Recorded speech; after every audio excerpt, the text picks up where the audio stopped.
नमस्कार मित्रों, मैं अनुराग नेमा अपने इस यूट्यूब चैनल पर आप सभी का स्वागत करता हूं। मित्रों, आज जो टॉपिक हम आपसे डिस्कस करेंगे that is tax benefits, specifically income tax benefits for senior citizens. तो मित्रों, स्टार्ट करेंगे इस टॉपिक को लेकर।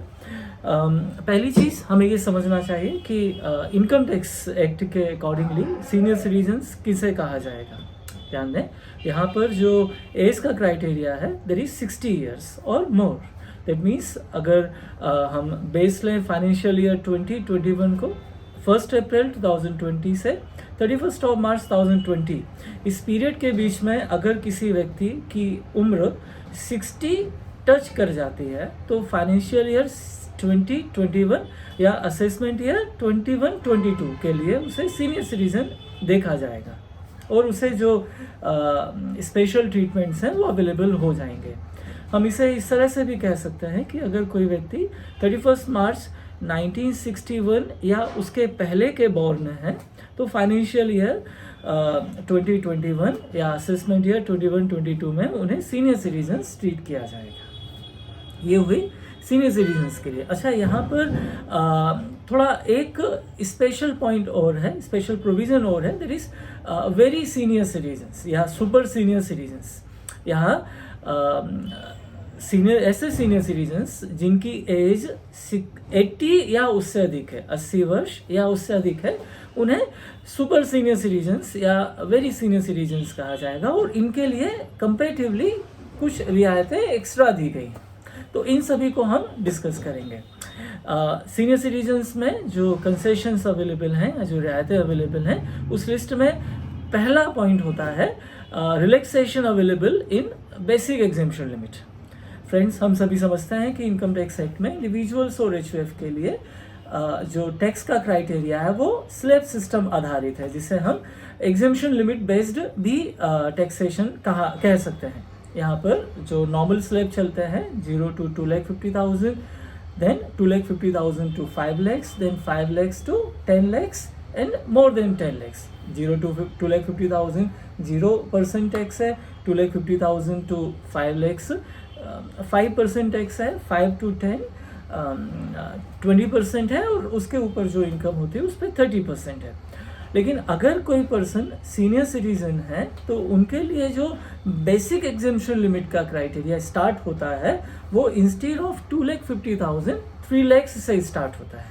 मतलब यहाँ अगर कोई सीनियर सिटीजन है तो उनके लिए जो रिवाइज स्लैब सिस्टम होगा 0 to 3 lakhs 0%, then 3 lakhs to 5 lakhs 5%, 5 to 10 lakhs जो नॉर्मल चल रहा है 20% एंड मोर देन 10 lakhs 30%। तो इसे ध्यान रखें। मतलब यहाँ पर 50,000 रुपये की एक्स्ट्रा छूट है। अगर हम इसे परसेंटेज से मल्टीप्लाई करके देखें तो 50,000 का 5% दैट कम्स टू 2,500। इतनी टैक्स की बचत होनी है अगर आप सीनियर सिटीजन हैं। इसी तरह से अगर आप सुपर सीनियर सिटीजन हैं, मतलब आपकी एज 80 इस फाइनेंशियल ईयर में टच हो चुकी है या इससे अधिक है, तो आपके लिए जो स्लैब होगा वो होगा 0 to 5 lakhs 0%। दैट मीन्स यहाँ पर आपका सीधे मतलब 2.5 लाख अगर नॉर्मल एग्जेम्पशन लिमिट है और यहाँ पर 5 लाख है, मतलब 2.5 लाख का सीधे एग्जेम्पशन है।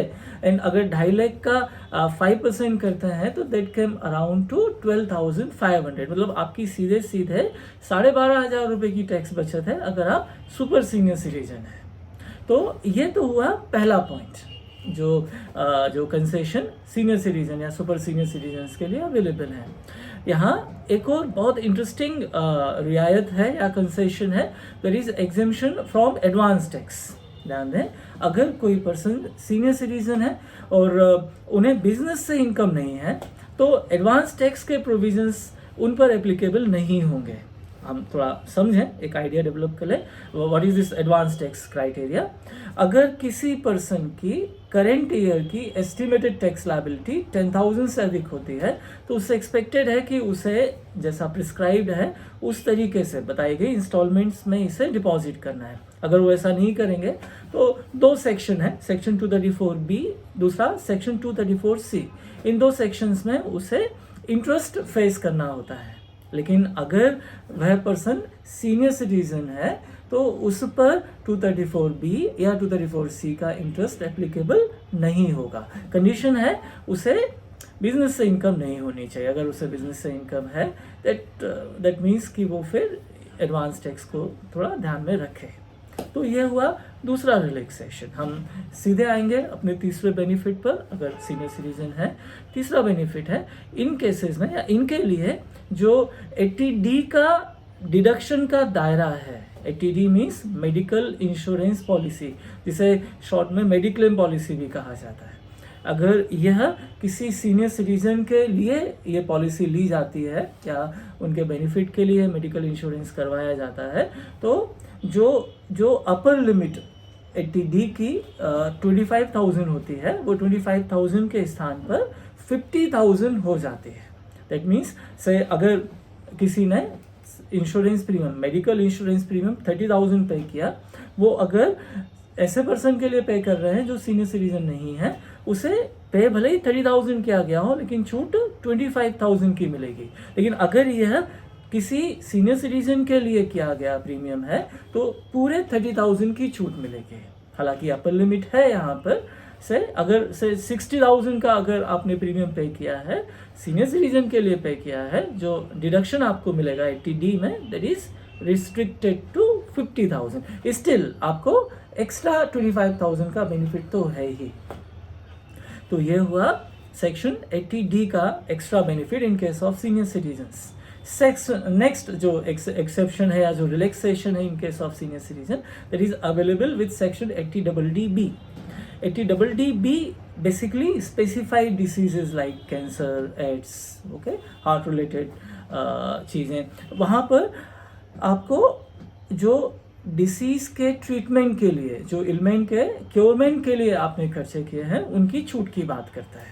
ओके, अगर किसी अदर देन सीनियर सिटीजन के लिए खर्चे किए जाते हैं तो जो लिमिट है दैट इज ₹40,000। मतलब आपके खर्चे भले ही कितने भी हुए हों, आपको 40,000 रुपये से ज़्यादा की छूट नहीं मिलती अगर आप सीनियर सिटीजन के लिए ये खर्चे नहीं कर रहे हैं। लेकिन अगर किसी सीनियर सिटीजन के लिए ये खर्चे किए जाते हैं तो जो एग्जेम्पशन की लिमिट होती है that is ₹1 lakhs। Yes, that means यहाँ सीनियर सिटीजन के मेडिकल ट्रीटमेंट के लिए किए गए खर्चों पर आपको एक्स्ट्रा 40,000 का डिडक्शन अवेलेबल है। तो ये था एक और extra benefit in case of senior citizen. Another deduction, another relaxation in deduction, that is section 80DD-B। ध्यान दीजिए, section 80TTB, sorry, it is section 80TTB। Compare करें हमारे पास इनकम टैक्स में जो हमारी सेविंग्स हैं, वो उनसे मिलने वाले इंटरेस्ट की जो रिलैक्सेशंस हैं, जो डिडक्शंस अवेलेबल है, उनके लिए हमारे पास दो सेक्शन होते हैं। एक सेक्शन होता है section 80TTA, another one is section 80TTB। अगर इन सेक्शंस को बेसिकली समझना चाहें तो ये दोनों सेक्शन में कॉमन है। ये हमें हमारे जो बैंक इंटरेस्ट है के डिडक्शंस के लिए दिए गए हैं। Okay, section 80TTA is available only to person who is not senior citizen। इसी तरह से 80TTB is available to a person who is a senior citizen। Okay, समझना यहाँ पर दोनों सेक्शन में जो बहुत बड़ा डिफरेंस है that is upper limit. Section 80TTB जो डिडक्शन आपको अवेलेबल कराता है दैट इज ऑफ ₹50,000। 80TTA में यही डिडक्शन है केवल और केवल 10,000 रुपये का। मतलब अगर किसी सीनियर सिटीजन के नाम पर बैंक में FDs हैं या कुछ सेविंग अकाउंट्स में डिपॉजिट्स हैं, उस पर ब्याज आता है। ओके, अगर यह ब्याज 50,000 रुपये से अधिक नहीं है तो उसे 1 रुपये भी इनकम टैक्स इस ब्याज पर नहीं देना है। अगर से ये ब्याज 50,000 से ज़्यादा है, से 70,000 का इंटरेस्ट आया, तो भी उसे 50,000 रुपये की सेक्शन 80TTB में छूट है। इट मीन्स उसे केवल और केवल डिफरेंस अमाउंट पर 70,000 माइनस 50,000 डिफरेंस 20,000 पर ही टैक्स देना होगा। तो ये भी एक काफ़ी मेजर रिलैक्सेशन अवेलेबल होता है सीनियर सिटीजन्स के लिए। इसी तरह से अगर आपके बैंक में डिपॉजिट्स हैं जो इंटरेस्ट आपको मिल रहा है उसका अमाउंट अगर 40,000 से ज़्यादा है तो बैंक की रिस्पॉन्सिबिलिटी है कि वो उस पर TDS करे। सेक्शन 194A में ये TDS करना होता है बैंक को। यहाँ पर अगर कोई सीनियर सिटीजन है तो वो एक फॉर्म बताया गया है, फॉर्म 15H। इस फॉर्म में बैंक में एक डिक्लेरेशन दे दे, उन्हें ये बताना होता है कि मेरी इनकम टैक्सेबल जो इनकम है उसके दायरे से कम है। उन्हें अगर वो ये फॉर्म सबमिट कर देते हैं तो बैंक जो भी डायरेक्टर है, जहाँ भी उन्हें ये इनकम रिसीव हो रही है, जिनसे भी उन्हें इनकम रिसीव हो रही है, वो उसका टैक्स नहीं डिडक्ट करेंगे। साथ ही साथ अगर ये सीनियर सिटीजन है तो बैंक को ध्यान रखना होता है कि अगर 50,000 रुपये से ज़्यादा का ब्याज नहीं है तो वैसे भी टैक्स डिडक्ट किया ही नहीं जाना है। इवन 50,000 रुपये 50,000 से ज़्यादा का भी इंटरेस्ट अगर सीनियर सिटीजन को दिया जाता है और उस सीनियर सिटीजन ने बैंकर को 15H फॉर्म दिया हुआ है तो उस बैंकर की रिस्पॉन्सिबिलिटी है कि वो वहाँ TDS ना करे। डिपार्टमेंट ये चाहता है या लॉ ये चाहता है कि सीनियर सिटीजन अनावश्यक परेशान ना हो। एक बार उनका TDS हो जाता है, नेचुरली उन्हें अपने रिटर्न्स फाइल करने पड़ेंगे इनके जो TDS के अमाउंट्स हैं उनके रिफंड बैक के लिए। बेटर है उन्हें रिलैक्सेशंस दिए जाएं ताकि वो अनावश्यक साल अपनी पूरी जीवन भर तो उन्होंने संघर्ष किया है, उन्होंने टैक्सेस वैसे भी पे किए ही हुए होते हैं। एक पर्टिकुलर उम्र के एक पर्टिकुलर पड़ाव पर वो हैं, उन्हें कहीं ना कहीं कुछ सुविधाएं दिया जाना अपेक्षित है और दी भी गई हैं। ओके, तो ये कुछ पॉइंट्स है। इसके अलावा एक दो छोटे छोटे पॉइंट्स और हैं जो मैं ले सकता हूँ। Again to senior citizen there is relief from scrutiny. एक बड़ा इंटरेस्टिंग सर्कुलर डिपार्टमेंट ने इशू किया था, that is circular number 402/92 2006। Okay, ये जो सर्कुलर है इसने जो डिपार्टमेंटल अथॉरिटीज़ हैं उन्हें एक इंस्ट्रक्शन दिया। That is basically this circular is being issued by central board of direct taxes and that is for the authorities, the subordinate authorities, that is जो सीनियर सिटीजन हैं, अगर उन्हें बिजनेस से income नहीं है तो उनके केसेस स्क्रूटनी पर लेना अवॉइड किया जाए। उन्होंने बहुत कैटेगरिकली कहा है कि अगर किसी सीनियर सिटीजन जिससे बिजनेस इनकम नहीं होती है उसने टैक्स इवेजन किए हैं, जब तक डिपार्टमेंट के पास ऐसा मानने के सब्सटेंशियल रीज़न ना हो तब तक डिपार्टमेंट को इनके केसेस स्क्रूटनी असेसमेंट्स में नहीं लेने हैं। तो मित्रों, ये कुछ डिडक्शंस या कुछ रिलैक्सेशंस अवेलेबल थे जो सीनियर सिटीजन्स के लिए ना। इसमें एक छोटा सा पॉइंट और है जो मुझे ले लेना चाहिए। There is deductions available for relaxation available for super senior citizen. मित्रों ध्यान दें, डिपार्टमेंट ने पिछले कुछ सालों से ई-वेरिफिकेशन या इलेक्ट्रॉनिक सबमिशन ऑफ ITR के प्रोविजंस दिए हैं। बहुत सारे लूप होल्स थे लॉ में जिसको अवॉइड करने के लिए उन्होंने इलेक्ट्रॉनिक फाइलिंग को मैंडेटरी बनाया हुआ है।